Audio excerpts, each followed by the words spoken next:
Good morning all of you. स्वागत है आप सभी का एएस बायोलॉजी क्लासेस में।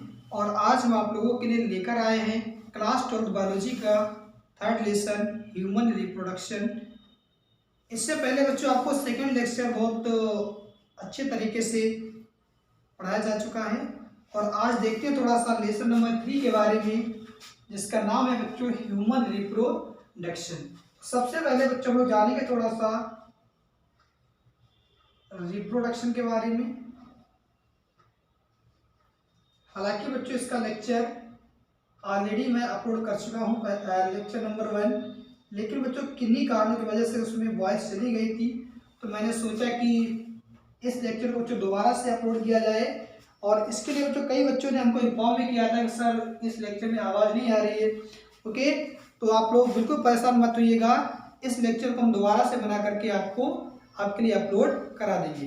ओके, चलिए देखते हैं बेटा कि जो रिप्रोडक्शन है, रिप्रोडक्शन का मतलब होता है production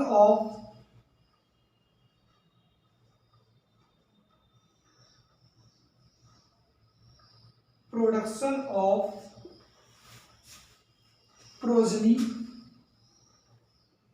production of progeny by organism, production of progeny by organisms similar to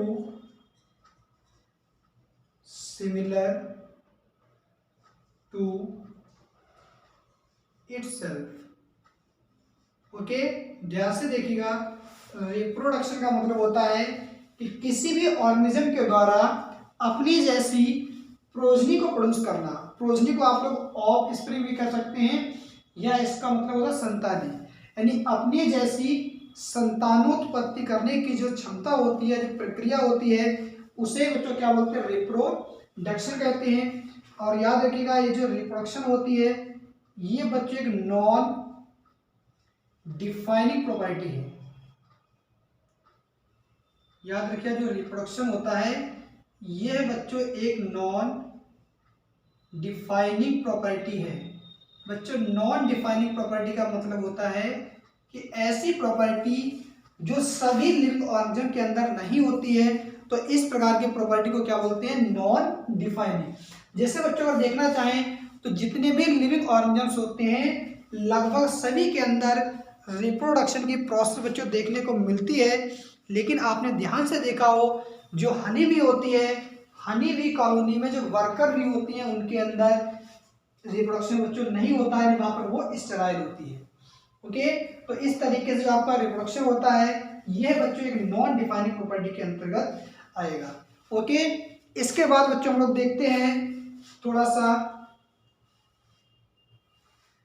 इसके बाद बच्चों को देखेंगे ह्यूमन रिप्रोडक्टिव सिस्टम के बारे में। नेक्स्ट हेडिंग आप लोग डालेंगे ह्यूमन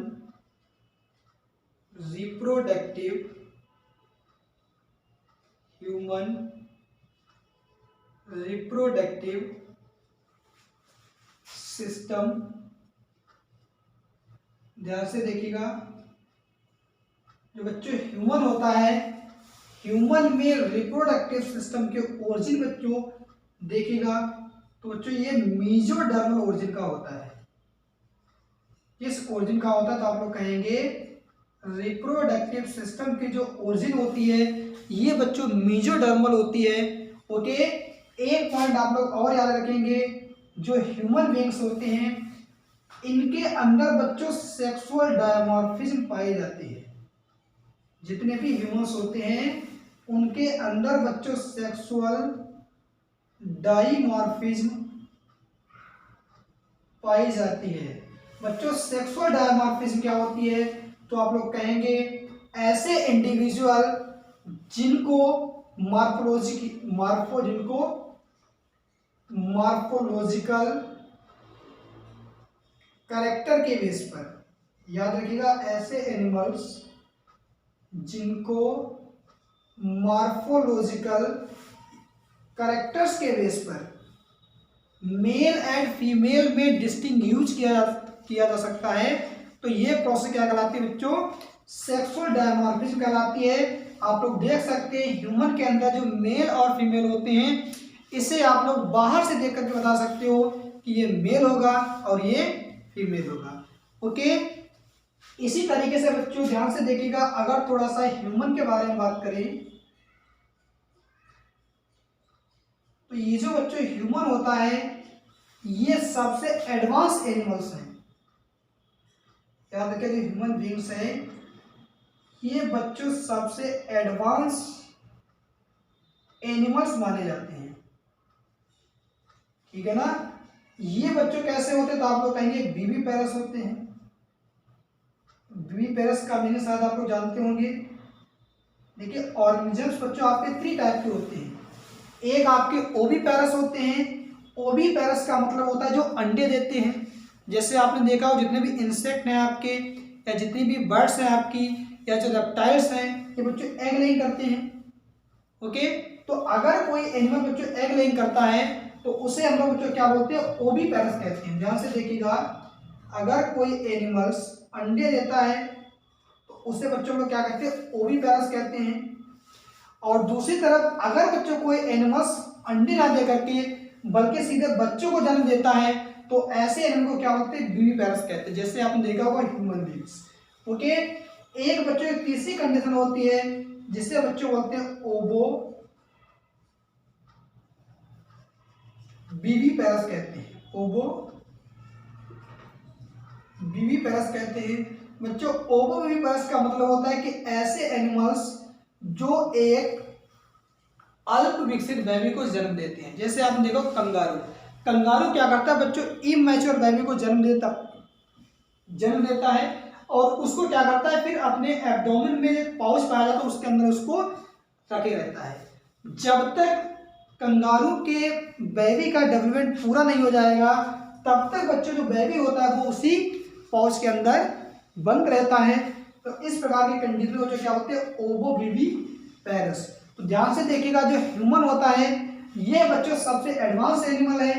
ये आपका बीवी पैरस होता है और इसके अंदर सेक्सुअल डायमॉर्फिज्म पाई जाती है। याद रखिएगा ह्यूमन के अंदर क्या पाई जाती है, सेक्सुअल डायमॉर्फिज्म पाई जाती है। और इसी के साथ साथ जो ह्यूमन होता है यह बच्चों यूनिसेक्सुअल होता है। बहुत ध्यान से देखिएगा, यूनिसेक्सुअल होता है। और इसका जो क्लास है बच्चों, अगर आपसे कोई पूछ ले कि ह्यूमन बींग्स बच्चों किस क्लास में आता है तो आप लोग कहेंगे ये मैमेलिया क्लास में आता है। और मैमेलिया क्लास के बच्चों ये सबसे इंपॉर्टेंट कैरेक्टरिस्टिक्स है कि इसमें बेटा मेमोरी ग्लैंड्स पाई जाती हैं। याद रखिएगा जितने भी मैमल्स होते हैं उनके अंदर स्तन ग्रंथियां पाई जाती हैं या आप लोग कह सकते हो इसके अंदर मेमोरी ग्लैंड्स पाई जाती हैं। ओके, अगर बच्चों नेक्स्ट पॉइंट लिख दें तो ह्यूमन के अंदर बच्चों सेक्सुअल रिप्रोडक्शन होता है। ध्यान से देखिएगा जो ह्यूमन बींग्स होता है ये बच्चों सेक्सुअल रिप्रोडक्शन के द्वारा रिप्रोड्यूस करता है। ओके, तो ये कुछ आपने देखे कैरेक्टरिस्टिक्स अबाउट ह्यूमन के बारे में। इसे आप लोग अच्छे तरीके से नोट कर लीजिए और नोट करने के बाद फिर हम आगे बढ़ते हैं और देखते हैं थोड़ा सा events in sexual reproduction.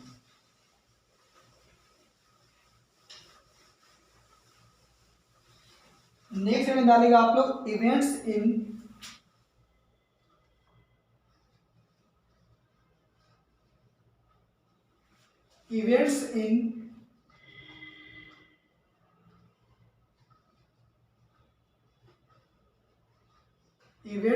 Sexual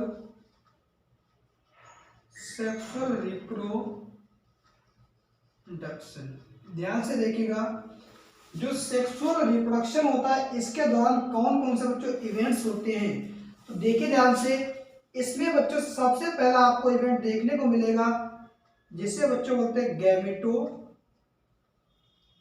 कहते हैं। ओके, गैमेटोजेनेसिस का मतलब होता है फॉर्मेशन ऑफ गैमीट्स। ओके, यहां आप बोल सकते हैं फॉर्मेशन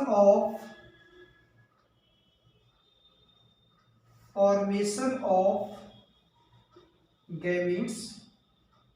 ओके, गैमीट्स का बनना क्या कहलाता है? गैमेटोजेनेसिस कहलाता है। और इसमें बच्चों दो प्रकार के गैमेट्स बनते हैं। एक देखे ध्यान से, आपका स्पर्म बनता है और दूसरा बच्चों क्या बनता है? ओवम बनता है। स्पर्म का बनना क्या कहलाता है? तो आप लोग कहेंगे स्पर्मेटोजेनेसिस कहते हैं। और बच्चों ओवम का बनना क्या कहलाता है? तो आप लोग कहेंगे oogenesis कहते हैं। ओवम का बनना क्या कहलाएगा? oogenesis कहलाता है। ध्यान से देखिएगा प्यारे बच्चों, गैमेटोजेनेसिस के बाद में सेकेंड स्टेप होती है जिसे आप लोग कहते हैं इंसेमिनेशन। क्या बोलते हैं? इंसेमिनेशन होगी। बच्चों इंसेमिनेशन का मतलब होता है ट्रांसफर ऑफ, ये आप लोग कह सकते हैं release of semen, release of semen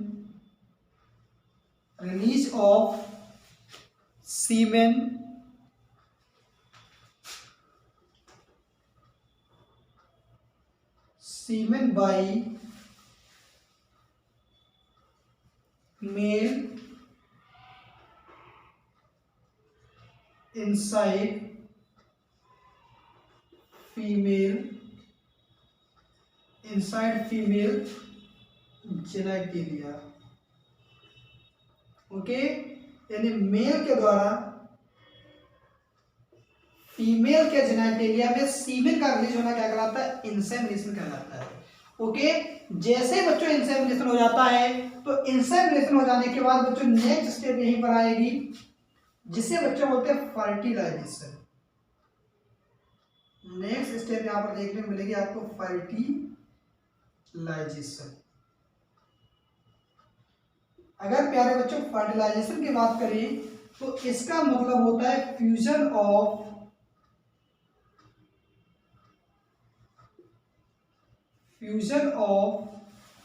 mail and female gamete. Okay, male और फीमेल गैमीट का फ्यूजन क्या कहलाता है? तो आप लोग कहेंगे फर्टिलाइजेशन कहलाता है। ठीक है, अब देखिए ध्यान से, जैसे बच्चों फर्टिलाइजेशन होता है तो फर्टिलाइजेशन के बाद में क्या बनेगा? फॉर्मेशन ऑफ जाइगोट बन जाएगा। जैसे फर्टिलाइजेशन बच्चों कंप्लीट होगा तो कंप्लीट होने के बाद में क्या बन जाता है? आपका जाइगोट बन जाएगा। आया समझ में? जैसे बच्चों जाइगोट बन जाता है, जाइगोट बन जाने के बाद फिर बच्चों इसमें स्टार्ट होते हैं डिविजन्स। किसमें? जाइगोट के अंदर। और याद रखना एक पॉइंट, जाइगोट में होने वाले डिविजन्स को एक नाम देते हैं बच्चों क्लीवेज।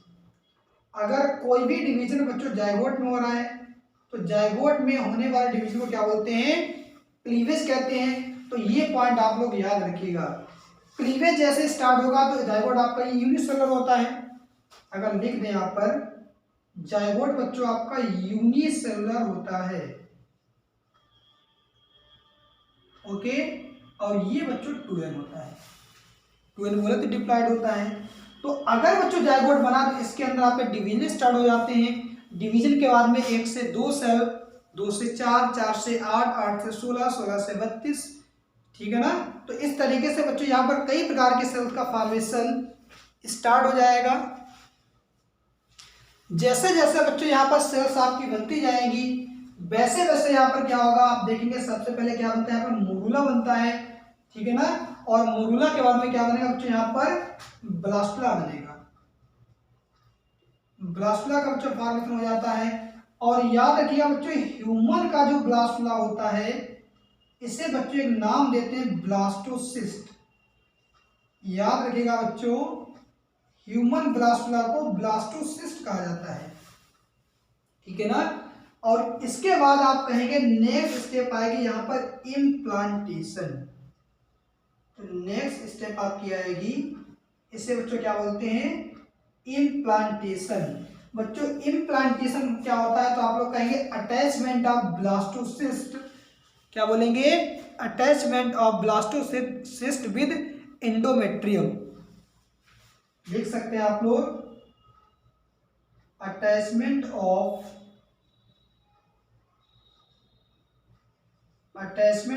ब्लास्टोसिस्ट,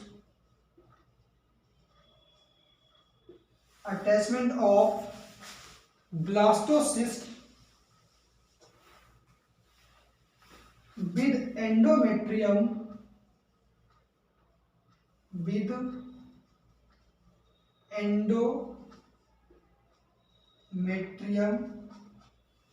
वॉल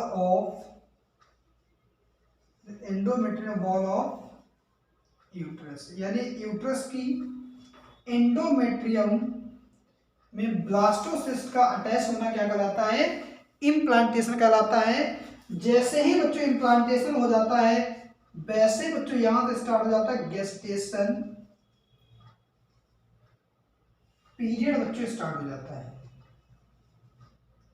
ओके, क्या स्टार्ट हो जाता है, गेस्टेशन पीरियड। ध्यान से देखिएगा बच्चों, जो गेस्टेशन पीरियड होता है इसी को बच्चों हम लोग क्या बोलते हैं, और प्रेगनेंसी पीरियड भी कहा जाता है। जो गेस्टेशन पीरियड होता है बच्चों इसी को प्रेगनेंसी पीरियड भी कहा जाता है। यहीं से बच्चों प्रेगनेंसी स्टार्ट हो जाती है। और ध्यान से देखिएगा, फर्टिलाइजेशन के लगभग 7वें रोज जो आपका ब्लास्टुला होता है ये बच्चों आकर के यूट्रस के एंडोमेट्रियम में आकर के एमिटेड हो जाता है। तो अगर किसी को प्रेगनेंसी टेस्ट कराना हो तो याद रखिएगा फर्टिलाइजेशन के लगभग 7वें दिन के बाद बच्चों क्या करना चाहिए, प्रेगनेंसी टेस्ट करवाना चाहिए। क्योंकि अगर बच्चों फर्टिलाइजेशन भी हो गया तो फर्टिलाइजेशन हो जाने के बाद भी गेस्टेशन पीरियड स्टार्ट नहीं होगा अगर बच्चों ब्लास्टुला आकर के एंडोमेट्रियम में इमिडेट नहीं हुआ। ठीक है ना। तो अगर किसी को प्रेगनेंसी टेस्ट कराना है तो फर्टिलाइजेशन के लगभग 7 डेज के बाद में ही कराना चाहिए। ओके, तो देखिए आपने कहते हैं गेस्टेशन पीरियड होता है जिसको प्रेगनेंसी पीरियड कहते हैं। और ये जो होता है बच्चों अलग अलग एनिमल्स के अंदर ये बच्चों वेरी करता है। जैसे अगर ह्यूमन की बात करें तो ह्यूमन के अंदर लगभग बच्चों 9 मंथ का एक ड्यूरेशन होता है जिसमें बच्चों एक जायगोट आगे चल करके एक पूर्ण विकसित बेबी में कन्वर्ट हो जाता है। इसी में बच्चों लास्ट स्टेप आएगी बच्चों मैच्योरेशन। मैच्योरेशन नहीं बेटा, लास्ट स्टेप आपकी आएगी पार्चुरेशन। बहुत ध्यान से देखिएगा, जो पार्चुरेशन होता है, पार्चुरेशन का मतलब होता है बर्थ ऑफ बेबी, बर्थ या इसी को कह सकते हैं बच्चों डिलीवरी ऑफ बेबी। आपने देखा होगा बच्चों गेस्टेशन पीरियड के दौरान ही बेबी जो होता है वो पूर्ण रूप से विकसित हो जाता है और विकसित हो जाने के बाद में बच्चों ये फिर जो बेबी होता है फिर ये बच्चों क्या होता है डिलीवरी के लिए और बर्थ के लिए रेडी हो जाता है। ओके,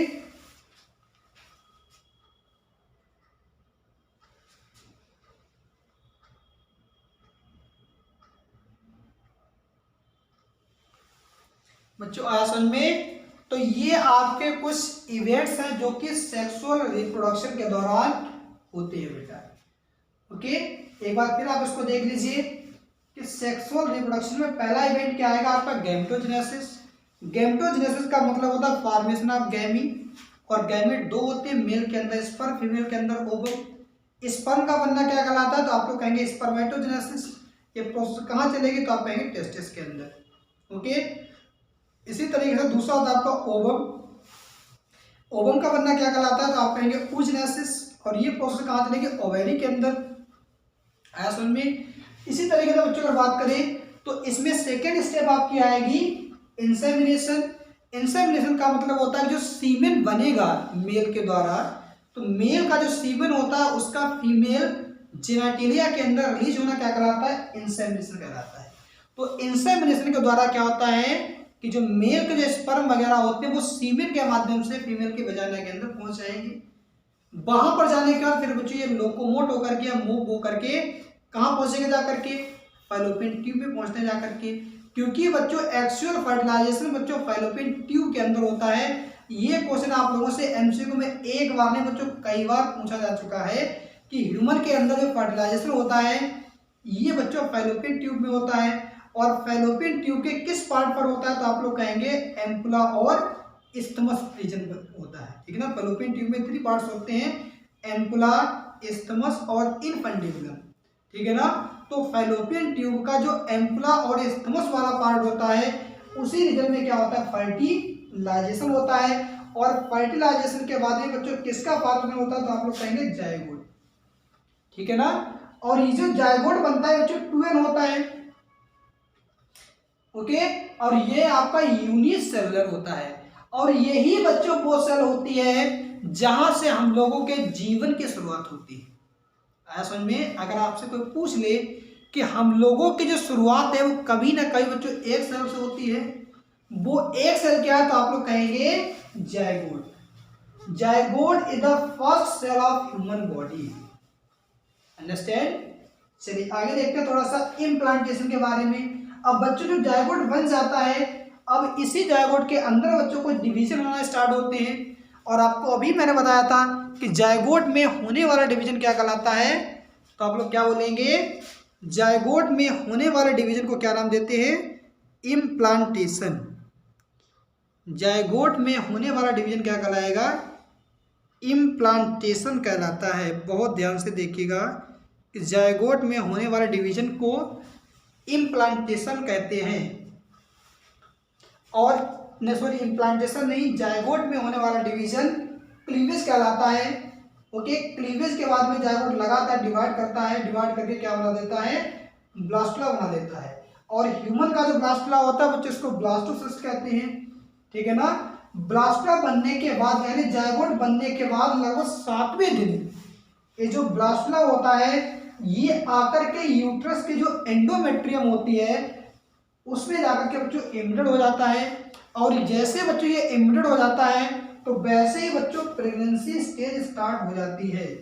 प्रेगनेंसी, इसको जो क्या होता है प्रेगनेंसी पीरियड या इसी को गेस्टेशन पीरियड कहते हैं बच्चों, वो आपका यहीं से स्टार्ट हो जाता है, अंडरस्टैंड। इसके बाद देखिएगा ध्यान से, ये जो पीरियड होता है इस पीरियड में ही क्या होता है कि जो डेवलप होने वाला जो बेबी होता है या जो फीटस होता है वो बच्चों एक ड्यूरेशन होता है, उस ड्यूरेशन में जाकर के कंप्लीटली फॉर्म हो जाता है।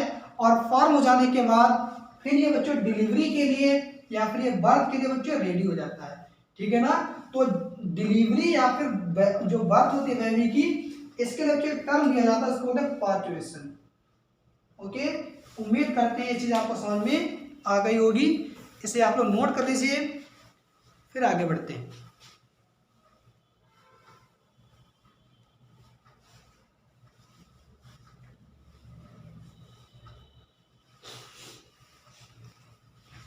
मिटाया बेटा, इसको नोट कर लिया आप लोगों ने।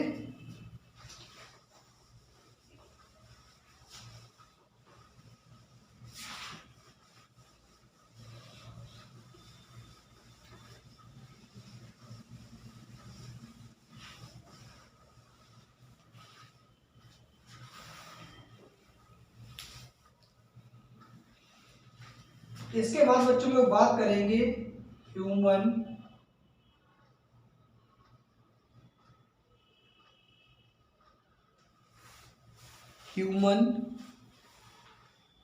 रिप्रोडक्टिव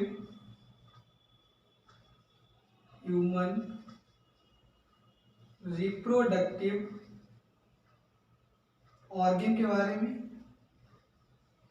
बहुत ध्यान से देखिएगा, जो ह्यूमन में जो रिप्रोडक्टिव ऑर्गन्स होते हैं इसे बच्चों हम लोग 2 पार्ट्स में डिवाइड कर सकते हैं।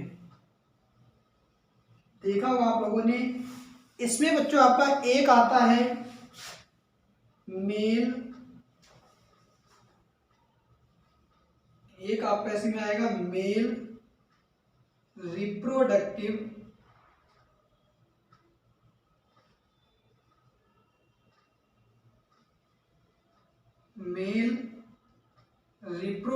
ऑर्गन आता है,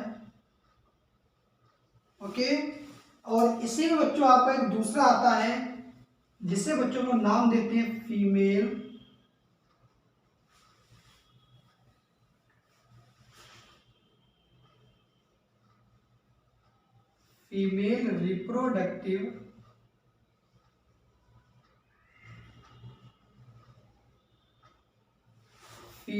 रिप्रोडक्टिव ऑर्गन। समझ में। अगर बच्चों बात करें मेल रिप्रोडक्टिव ऑर्गन की,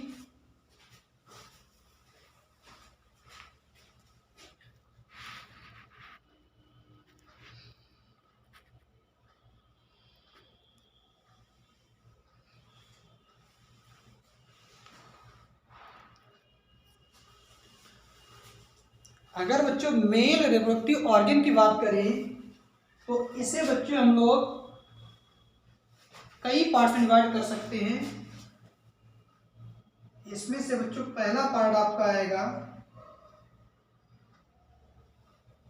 प्राइमरी सेक्स ऑर्गन, एक आपका आएगा इसमें primary sex organ,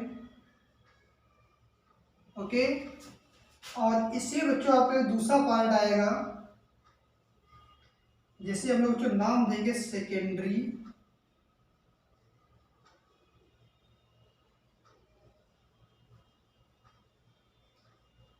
sex organ, okay.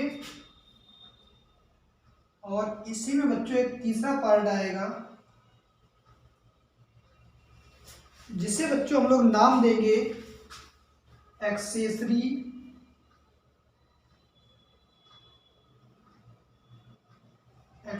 Glands कहते हैं। आया समझ में। तो जो बच्चों मेल रिप्रोडक्टिव सिस्टम होता है इसमें आपके 3 पार्ट्स आते हैं। एक आपका हो गया प्राइमरी सेक्स ऑर्गन, दूसरे हो जाएंगे सेकेंडरी सेक्स ऑर्गन, और तीसरे बच्चे हो जाते हैं इसमें एक्सेसरी ग्लैंड्स। अगर बच्चों प्राइमरी सेक्स ऑर्गन की बात करें तो याद रखिएगा प्राइमरी सेक्स ऑर्गन्स क्या होते हैं, ये भी क्वेश्चन आपसे पूछा जाता है कि right the difference between primary sex organ and secondary sex organ. तो ध्यान से देखिएगा, प्राइमरी सेक्स ऑर्गन एक ऐसा सेक्स ऑर्गन होता है जिसके द्वारा बच्चों गैमीट का फॉर्मेशन होता है, यानी जो सेक्स ऑर्गन गैमेट्स यानी स्पर्म और ओवम प्रोड्यूस करता है, तो ऐसे सेक्स ऑर्गन को प्राइमरी सेक्स ऑर्गन कहा जाता है।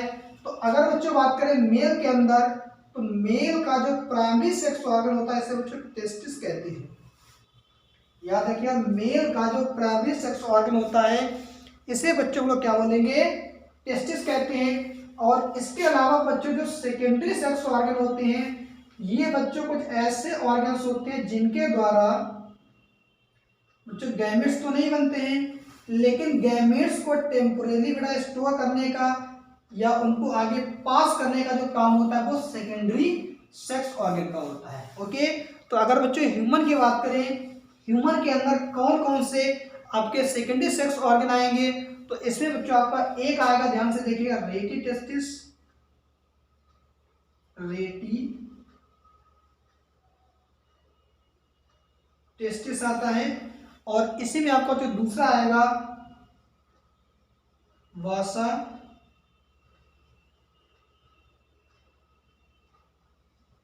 डिफरेंशिया आएगा। और तीसरा पार्ट बच्चों आपका इसी में आता है इपिडिडाइमिस, तीसरा पार्ट बच्चों इसी में आएगा इपिडिडाइमिस। और लास्ट पार्ट बच्चों इसी में आपका आएगा वासा डिफरेंशिया, वासा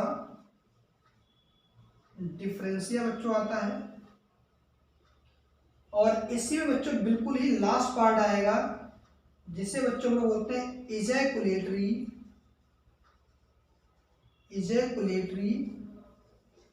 डक्ट कहते हैं, ओके। तो ये आपके कहलाएंगे सेकेंडरी सेक्स ऑर्गन। इसी तरीके से बच्चों यहाँ पर बच्चों कुछ आपकी ग्लैंड्स भी पाई जाती हैं जिनको एक्सेसरी ग्लैंड्स कहते हैं, और जिनके सिक्रीशंस बच्चों जो होते हैं वो स्पर्म के साथ में मिक्स होते रहते हैं। तो अगर बच्चों एक्सेसरी ग्लैंड्स की बात करें तो इसमें बच्चों सबसे पहले आपकी ग्लैंड्स आएगी इसे बच्चों बोलते हैं सेमिनल वेजाइकल्स कहते हैं। ध्यान से देखिए, पहली ग्रंथ इसमें क्या आएगी आपकी, सेमिनल वेजाइकल्स कहते हैं। और इसी में बच्चों आपकी सेकेंडरी ग्लैंड्स आएगी, जिसे बच्चों नाम देंगे प्रोस्टेट ग्लैंड। प्रोस्टेट ग्लैंड्स आएगी आपकी। और इसके बाद बच्चों आपकी इसमें जो ग्लैंड्स आएगी उसे बच्चों लोग नाम दे सकते हैं कॉपर ग्लैंड। कॉपर ग्लैंड कह सकते हैं। ध्यान से देखिएगा। और बच्चों अगर बात करें तो क्या क्या देखा आप लोगों ने, जो एक्सेसरी ग्लैंड से बेटा, या आप लोग कह सकते हो एक्सेसरी सेक्स ग्लैंड। इसमें क्या क्या आते हैं आपके, सेमिनल वेजाइकल्स हो गई, आपकी प्रोस्टेट ग्लैंड्स हो गई, और आपकी कॉपर ग्लैंड्स हो गई। तो ये हो गया बच्चों मेल रिप्रोडक्टिव सिस्टम। इसके आगे जो बच्चों हम आपको इसके बारे में पढ़ाएंगे तो वहाँ बाकायदा इनकी लोकेशन, इनकी पोजीशन बताएंगे। टेस्टिस कहाँ होते हैं, आपकी सेमिनल वेजाइकल्स कहाँ पर होती है, आपकी प्रोस्टेट ग्लैंड्स कहाँ पर है, और आपकी कॉपर ग्लैंड्स कहाँ पर है। तो आप लोग पहले इसको अच्छे तरीके से नोट कर लीजिए, फिर बच्चों हम इसको मिटाते हैं और देखते हैं थोड़ा सा फीमेल रिप्रोडक्टिव सिस्टम के बारे में।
ओके, देखिए बच्चों, अगर फीमेल रिप्रोडक्टिव सिस्टम की बात करें तो इसे भी हम लोग फॉलोइंग 3 पार्ट्स में डिवाइड कर सकते हैं।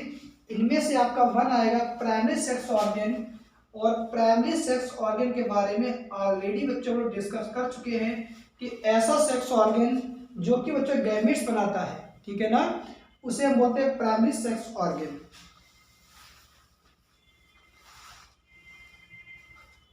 तो अगर बच्चों फीमेल के अंदर बात करें तो यहां पर बच्चों प्राइमरी सेक्स ऑर्गन होता है ओवेरी।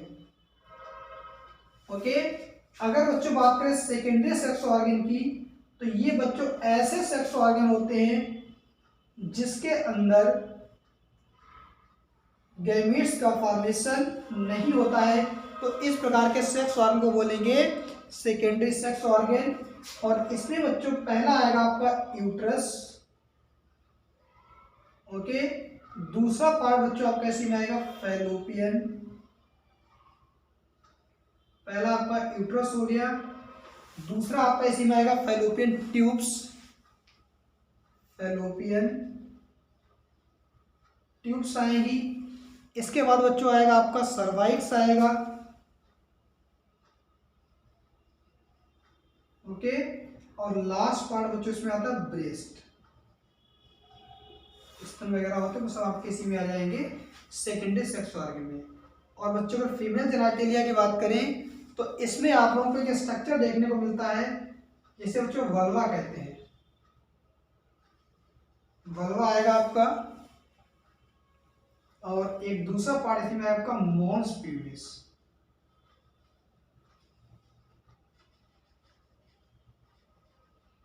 ओके, तो ये है आप लोगों का फीमेल रिप्रोडक्टिव सिस्टम। इस सब कुछ बच्चों हम लोग बहुत अच्छे तरीके से डायग्रामेट्रिकली इसको देखने वाले हैं। तो इतना ही कल का मैंने जो लेक्चर अपलोड किया था उसमें यहीं तक बच्चों मैंने आपको पढ़ाया था, ओके। उसमें वॉइस आपकी चली गई थी, ठीक है ना, इसलिए बच्चों दोबारा से लेक्चर आपको दिया जा रहा है। इसको देख करके आप लोग देखिए इसको अच्छे तरीके से और अपनी कॉपी पे नोट करिए। लेकिन बच्चों जैसा पहले भी आपसे कहा जा चुका है कि अगर आप हमारे चैनल पर पहली बार आए हैं या आपने अभी तक हमारे चैनल को सब्सक्राइब नहीं किया है तो आप उसे चैनल को सब्सक्राइब कर दें। और बच्चों बेल आइकन को दबाना ना भूलें, जिससे कि हमारा आने वाला हर एक वीडियो आपके पास सबसे पहले पहुंच जाए, ओके। और इसी के साथ साथ आप लोग जो हमारा वीडियो है उसके लिंक बच्चों अपने दोस्तों के साथ में शेयर करते रहिए, जिससे कि हर जरूरतमंद की बेटा जरूरत पूरी हो सके, ओके, और सभी को इसका लाभ या बेनिफिट मिल सके, ओके। थैंक्स।